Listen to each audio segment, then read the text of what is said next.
Hello, I'm going to talk about this topic on smart television and the possible market for English learning and smart television games.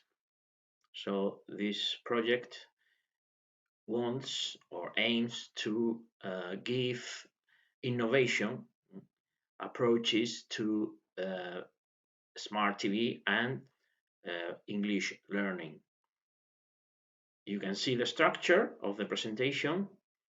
The name of the smart television program is STVOL, STV all, and it's aimed to T-learning, which means television learning. The structure of the programs will be described in this presentation. I will also talk about the management of the program, the use by some users, and then clarify or focus on some key aspects such as language and content in the programs, the audiovisual content and its use by the users, and the family objective or target that we have as preferences for our business target group. This project is financed, it is funded by the regional government of Extremadura, the Junta de Extremadura. So you can see that there are different types of games that we have in this project, but we are focusing on the game for learning English. So people start the program by entering their user name and the password, and they start a session. The mode for this program is dual. It is a dual mode. It's competitive. It means that people can compete against each other, as in a quiz mode, or it could be learning, just to learn from the mode by reading or listening or watching the content. The two types of avatars that people can choose based on female or male. There are different categories in the program for different subjects or content. Since the users are families or should be families that have adults and children, then we have labeled each category according to key topics in the material that these families tend to use for school. So we have things like geography and history, art and literature, science and nature, sports, etc. All in English, of course. This is the structure or the architecture of the system. So the system integrates different programs. One of them is this one for learning English, but the architecture is the same for all of them. So you can see the client part that has the interactive mode for the users or for the group of users. So you can use it individually or with your family, with your friends. And then it connects to the internal part of the program, which is comprised of the server. This server part is the one that gives all the information to the users. So it is in constant connection, consistent links between one part and another to adapt the content to the possible users or individual user that is using the program. And it's based on three different engines. adaptation, recommendation, and evaluation engines, which build the content according to the user preferences. Then there is an initial questionnaire when you first enter the program that you have to fill out, and each user fills in his or her information and enters the information into the databases for the user profiles so that the content adapts to the learning profile. For example, if a user is a child and has an A1 level of English, so a basic level of English, the program knows that the content has to be A1. So for this specific user, you only give A1 content, so basic English activities. Then for higher levels, you could have experts providing information for the content. For example, writing or speaking activities that you could do interactively. And for that, you need a mediator. So in this case, you will need someone else in the business, an expert, a language teacher, for example, accessing the content provided by the users and correcting or assessing the content. Okay, so there is an author web tool because this relationship between the users and the experts must be managed.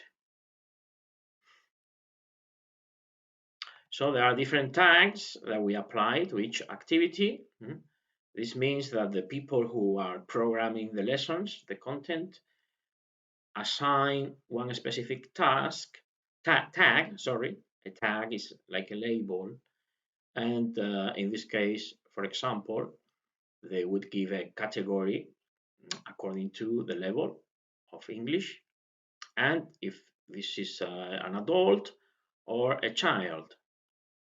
And so different activities based on videos and texts appear for this user, and they change according to the type of video or output that they give to the user. It could be more academic, it could be news, it could be humor, conversation, fiction, etc. So depending on the type of user, the content could be more difficult or less difficult.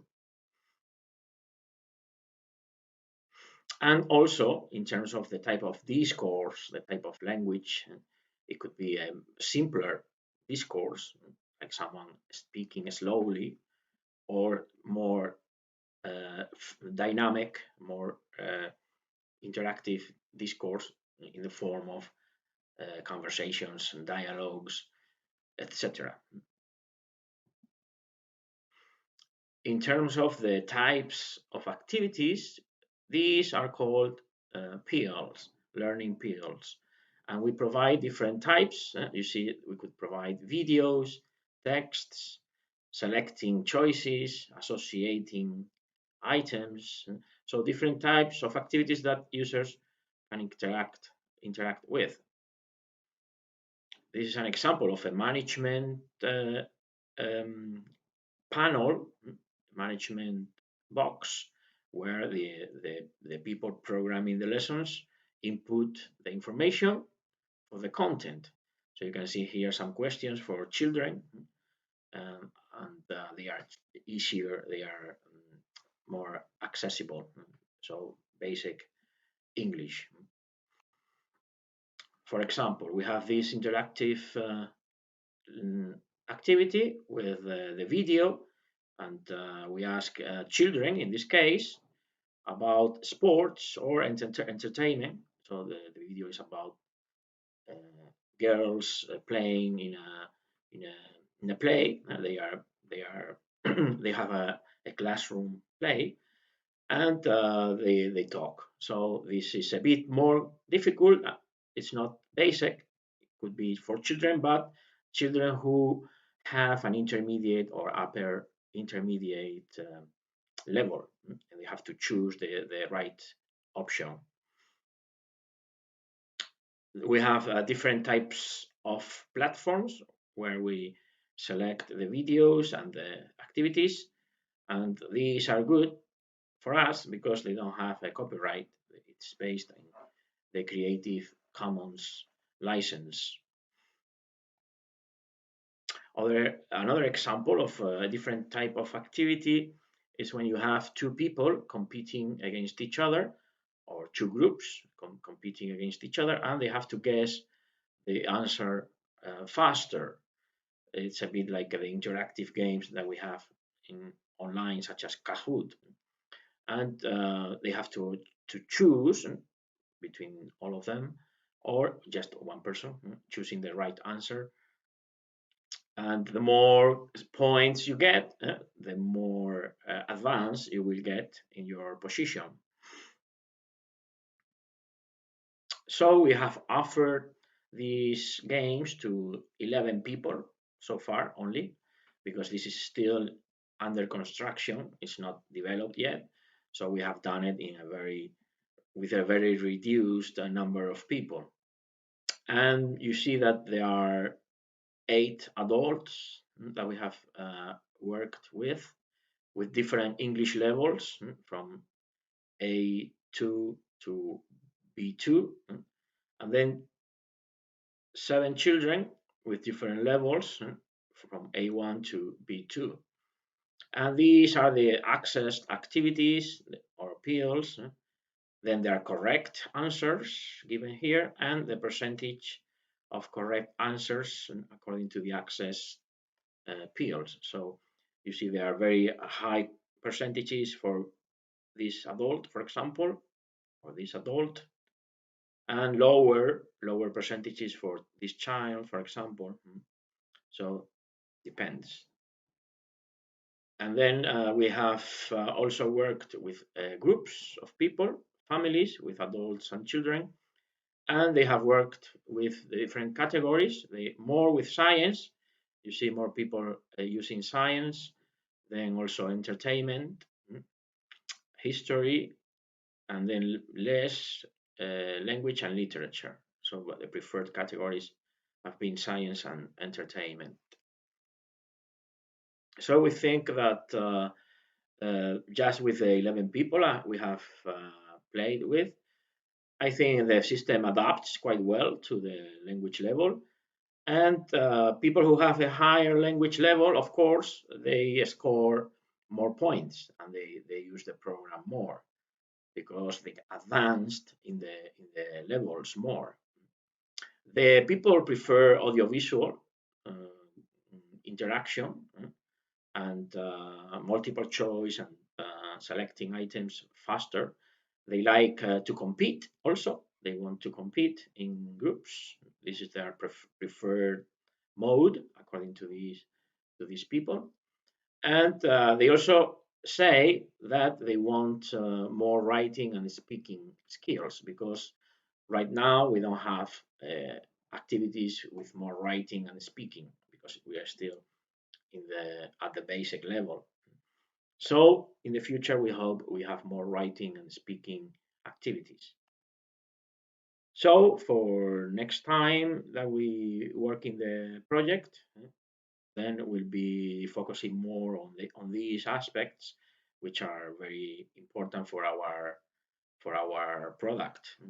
We think that the product has to focus on learning, but also fun, and it should be oriented to families and targeting families as much as possible, so that the children and parents or older brothers play together and they learn from each other.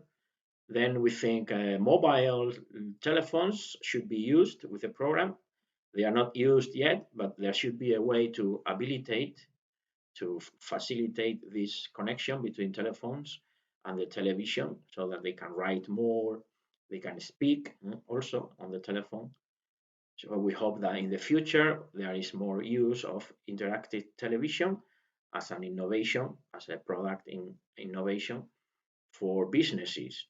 In this way, we could sell the program to different televisions in Spain or even abroad. And so the more you sell, the more you are going to be a good firm, a good business, and people will trust you. Of course, we need money, we need funding, we need experts in the team to produce more content and to facilitate the computer programming and the networks.